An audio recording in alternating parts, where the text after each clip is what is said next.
隻狗咧，就係源於阿媽嘅一句説話嚟嘅。我覺得呢個答案係一個非常之充滿咗愛，亦都充滿咗鼓勵嘅説話。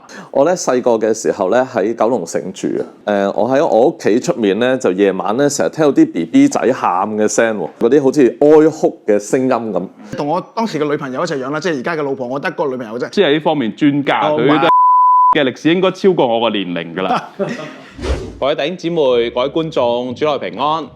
咁咧，我哋今日好開心咧，有呢個寵物對談嘅節目喎。點解咧？因為10月份係教會傳統嘅聖方濟日。咁喺教會嘅禮儀裏邊咧，我哋常常都會邀請弟兄姊妹帶一啲動物返教堂，我哋為佢哋去祝福嘅。好多弟兄姊妹可能就會問啦，咁究竟教會或者我哋同埋動物嘅關係係點㗎？咁因為呢個原因咧，所以咧我哋就今日就請咗幾位咧牧師，我哋咧都係會有我哋自己嘅動物嘅，會一齊去對談啦，係去一齊講下動物對我哋嘅意義係啲咩啦。咁今日我哋好開心，我係聖保羅堂嘅莫冠文牧師，咁咧有我嘅兩個寶貝，一個咧叫做達達，一個叫做西西。咁咧今日亦都好榮幸咧邀請到諸聖座堂嘅慈家邦牧師、聖約翰座堂嘅潘清行牧師嚟到我哋當中。咁咧不如咧俾啲時間佢哋介紹下佢哋自己嘅寵物先。咁啊，慈牧師，我咧就係帶咗3樣嘢嚟。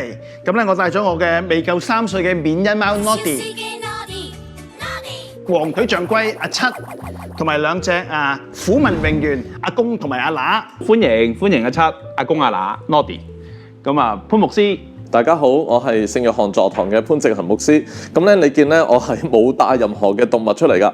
咁個原因咧就係因為我屋企咧養咗4隻嘅貓。咁我啲貓咧非常之頑皮，咁咧係完全冇可能帶到出嚟嘅。咁咧就我俾啲相大家睇啦。咁我4隻貓咧，其實咧就有2隻係男仔貓，咁一隻咧就係叫做窩窩，一隻叫做黐黐。咁其實咧呢個名咧就係因為我太太咧佢係好中意即係上海嘅美食㗎，咁所以一隻咧就叫窩貼，一隻叫黐飯。咁跟住咧就過咗一陣咧，我哋又養多2隻女仔貓喎，係啦。咁呢有2隻女仔貓，咁咧一隻咧就叫做玲玲，一隻叫做咪咪。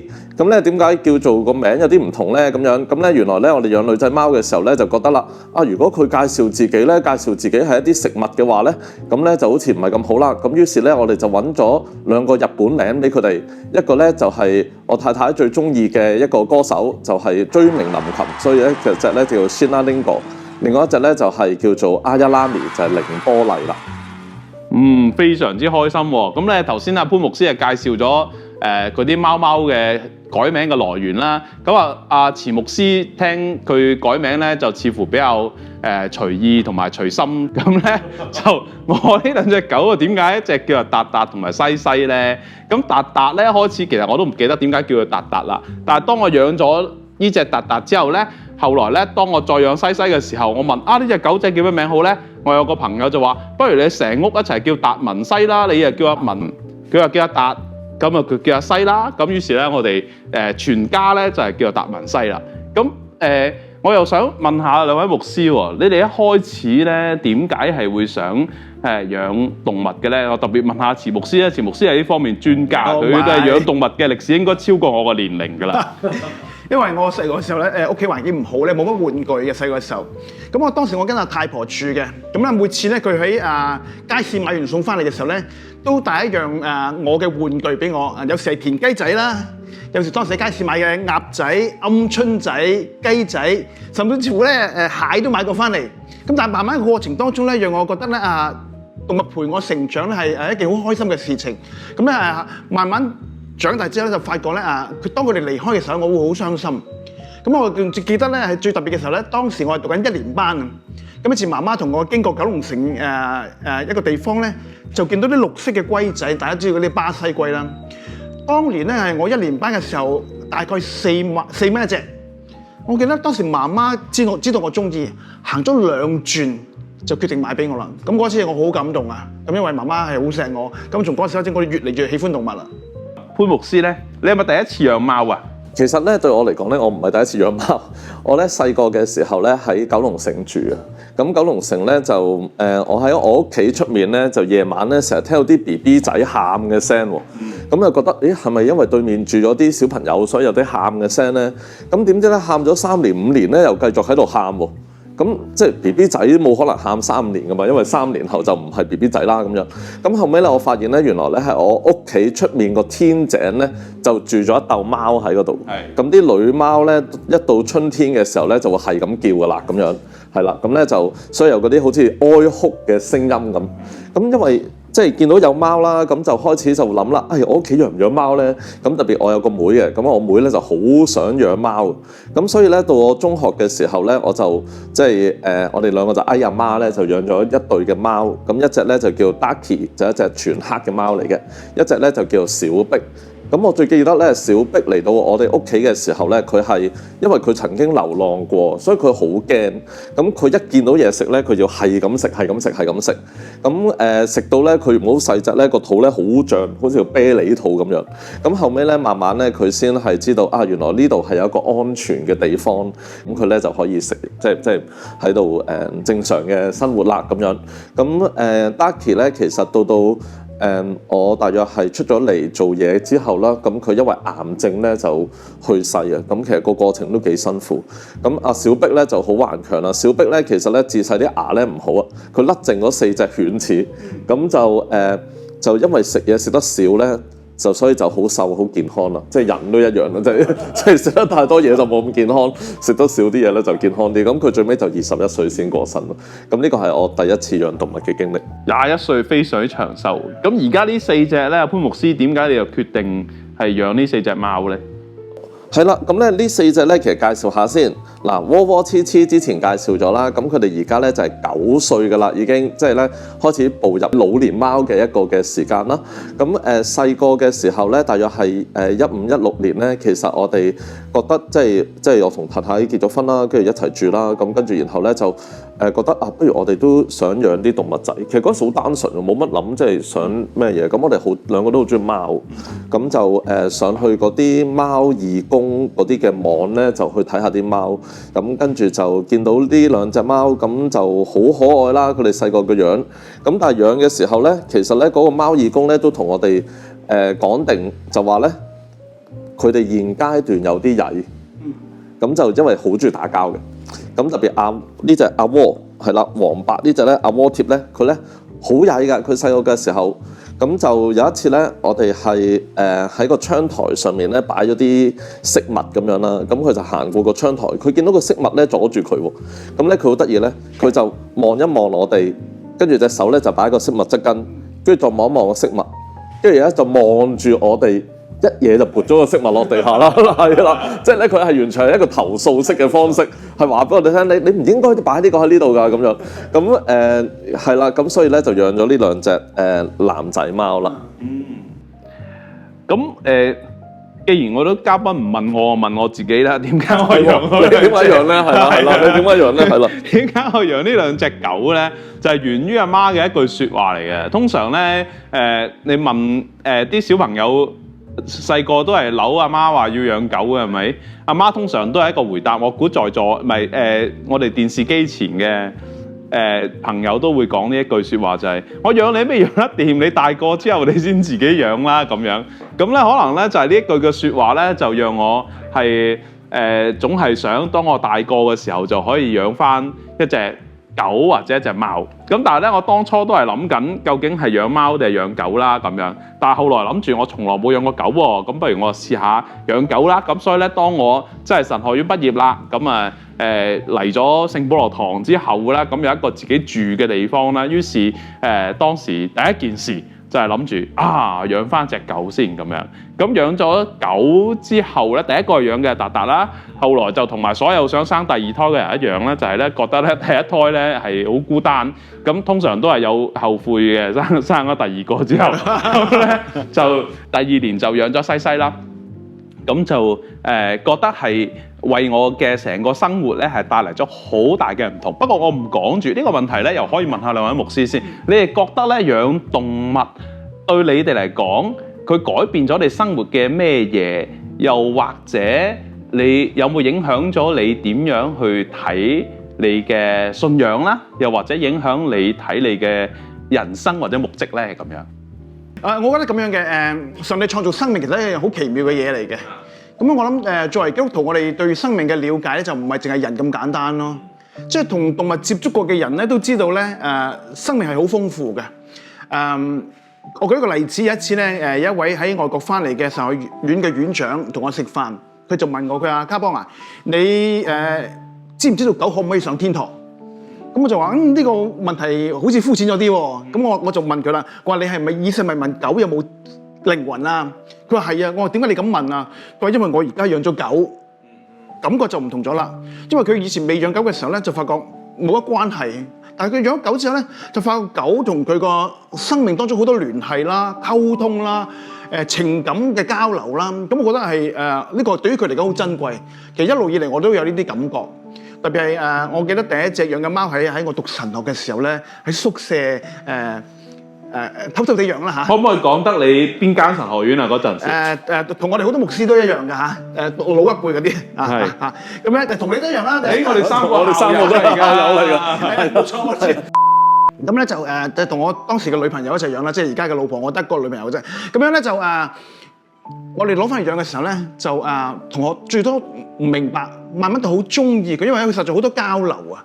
咁呢個過程裏邊咧，我哋發覺嗰個貓知道我哋開心，了解我哋唔開心，即係發現到原來上帝創造嘅生命咧，就係原來我哋唔跨物種嘅交流咧，其實係可以嘅，而且係可以係喜怒哀樂咧，佢都會陪伴住你。咁呢個係我好深感受。特別係後來我養狗啦，我特別喺基面堂嘅時候養咗3隻好大嘅狗，大到可以騎㗎。哇，係咩品種啊？有紐芬蘭狗啦，哇，係好有少馬㗎蹄夫狗啦，同埋就有狼狗同埋拳師狗。哇，係咁樣嚇，係咁樣就唔敢靠近你㗎喎，啲人係都唔係嘅，即係啲狗好善良嘅。但係我就發覺咧大隻嘅狗咧感情係好豐富。咁咧就佢會知道你幾時係危險，幾時需要關心，幾時需要幫助。咁呢個係好奇妙對於我嚟講，我哋覺得真係對於個牧者嚟講就係對生命嘅關心咧。除咗人之外咧，我哋見到上帝喺生命嘅創造裏邊咧，其實都有呢份嘅美意同埋心意嘅。不過講起呢個咧，我插少少啊，就係我好記得咧，我睇一本係講潘霍華牧師嘅一本書咧，佢亦都有提到咧，佢話曾經有個小朋友10歲小朋友咧，我唔記得係咪 exactly 嗰個歲數，佢就話咧佢有隻 German Shepherd， 咁有隻德國牧羊犬，咁咧佢就死咗，咁佢就係亦都係問一個問題，好認真咁樣問，究竟阿牧師狗死咗之後佢可唔可以去天堂嘅咧？咁你知德國人通常都係好嚴謹嘅，佢哋都係好答唔答啲佢未經過證實嘅答案。但係咧佢就話你愛唔愛你隻 German Shepherd？ 佢話好愛。你覺得你隻 German Shepherd 愛唔愛你咧？佢話好愛。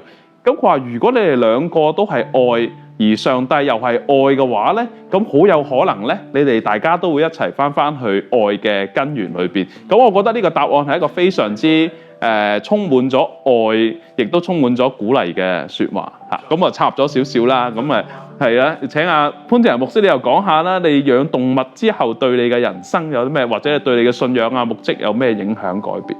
我諗大家養動物咧，第一個會改變你人生嘅嘢咧，就係你去旅行嘅時候，你係變得好麻煩。冇錯，係啦，即係因為佢嘅生命，即係我屋企嗰4隻貓嘅生命，其實佢一生所活嘅地方，因為貓唔帶得出街，咁佢一生所活嘅地方呢一隻啦，我嗰4隻唔帶得出街啦，咁所以佢一生所活嘅地方其實就係你屋企嗰個嘅範圍，咁所以佢嘅生同死咧，其實係完全係你可以掌握，即係喺你嘅手中，你只要揾個籠韞起佢哋一世，佢哋都係要被逼揾個籠係韞起佢一世咁樣，咁因此即係你會發現，即係上帝叫我哋去管理大地。其實我哋人係點樣去對待我哋身邊嘅呢啲嘅動物，就會變咗係我哋好似有一個嘅即係生殺大權喺當中。咁而即係當中你同佢嘅關係就喚醒咗一種嘅愛心，而嗰種嘅愛心其實係令到佢哋嘅生命係成為咗你生命嘅一部分。係啦，講翻我自己啲動物啦，即係一開頭養嘅時候咧，其實嗰兩隻仔咧就好自由自在嘅喺嗰個環境裏面。咁跟住咧就去到我個女嚟到嘅時候咧，我就發現咧有一隻貓咧真係咧好似感覺到同自己個關係好親密，就好似個女咁樣嘅。咁咧就係即係呢一隻阿玲。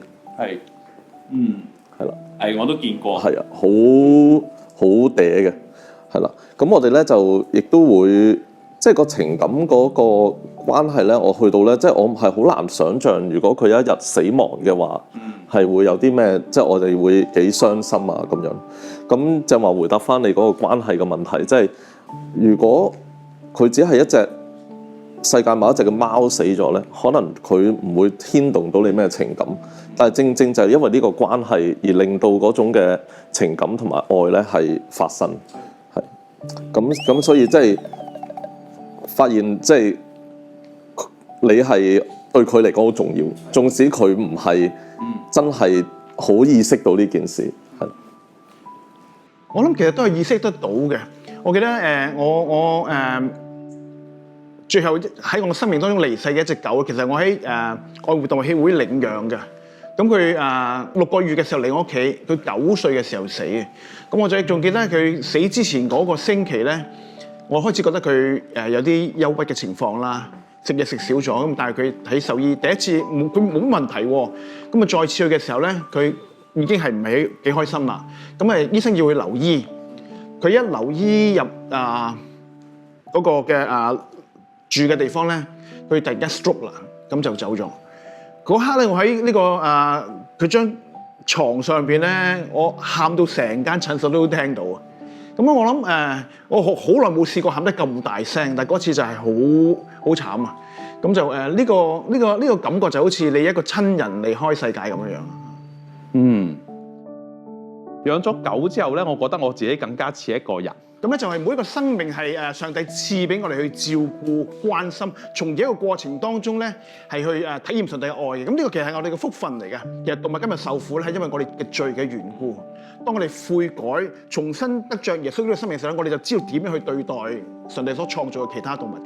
即係我成日會咁諗咧，就係動物同人咧，其實總係有一種嘅權力嘅高低喺當中。咁如果上到天堂係所有權力都平等嘅話，咁其實佢係咪再係好似你嘅動物咁樣存在喺一個空間當中咧？原來我哋係喺飼養動物、照顧動物嘅過程裏邊，其實我哋都係被照顧，同埋我哋嘅思想靈性都係被滋養啦嚇。呢隻咁靚嘅貓咧，當我哋咧養咗佢半年之後咧，你又中意佢？佢咧就變咗一隻咁嘅。